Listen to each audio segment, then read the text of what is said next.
euphonium here yet? Sarah and a euphonium?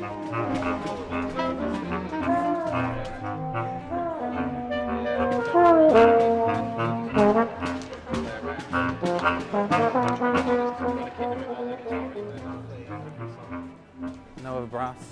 Any brass? Brass? Sound like Fagin. Mayhem. It is a bit of a ridiculous challenge when I think about it. I've got 10 days to do this, to just basically wander up to people who are carrying musical instruments and try and convince them to do a one-off concert. I think my brain is now trained to look at people's bags and to kind of scan what kind of instruments may be there. It's one of the things that I do naturally. I'm just staring at everyone's bags, looking like I'm about to steal something. No, no, no, no, no. It's almost impossible to catch everyone, so I'm having to... I don't know what I'm doing, but I'm kind of scanning like every single piece of luggage that I see. Very, very sorry to bother you just while you're doing that. I'm conducting a challenge where I have to form an entire orchestra from random strangers that I bump into at the Edinburgh Festival, by ear or... so yes.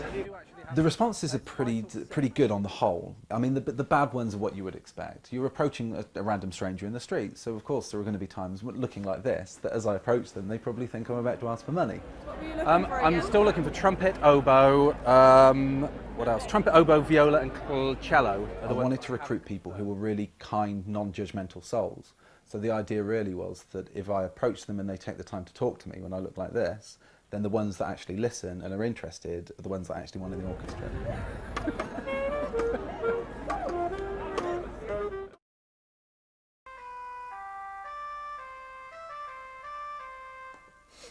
So I, in my head, have to know that that's going to actually sound like a proper trumpet. To just write the music and arrange the music was more of a challenge than I ever considered. I didn't know what instruments there'd be, I didn't know how I'd need to translate them. I won't know what kind of music to write or which piece to arrange for until I meet those musicians.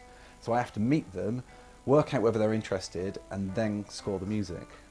It's so hard. This is just going to be ludicrous, isn't it?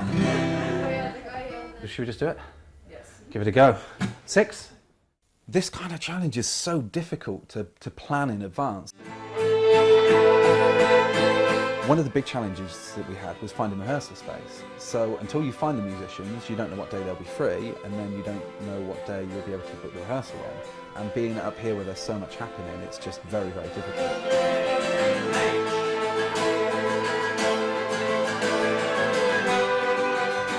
It's gone really, really well. This is better than I could ever imagine. I am actually completely humbled by it. I haven't even counted how many people are in there, but it's a lot. And it's just sounding incredible. Yeah, I'm really, really happy.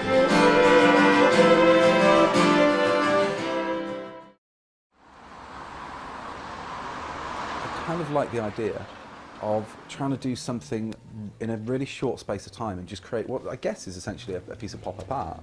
We're going to take the stage with whoever's there, create this music in a very unique way, and then disappear, never to be seen again.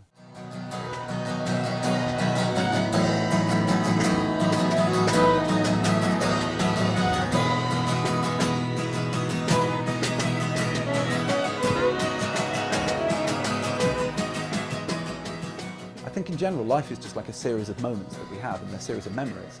So what I'm creating are moments of memories for people. There's bound to be one musician that walks away saying, that's something that I'll remember for the rest of my life.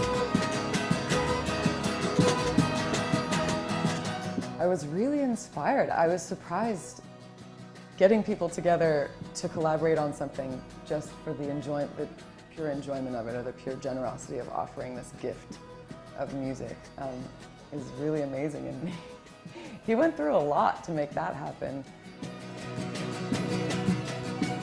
The kind of thing I could only imagine happening in somewhere like Edinburgh in the Fringe, and it just kind of snowballs.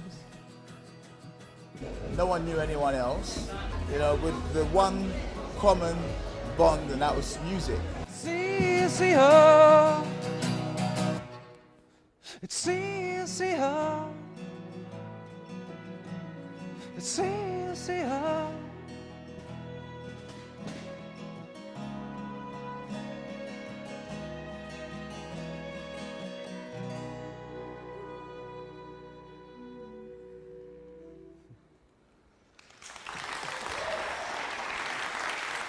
Nice.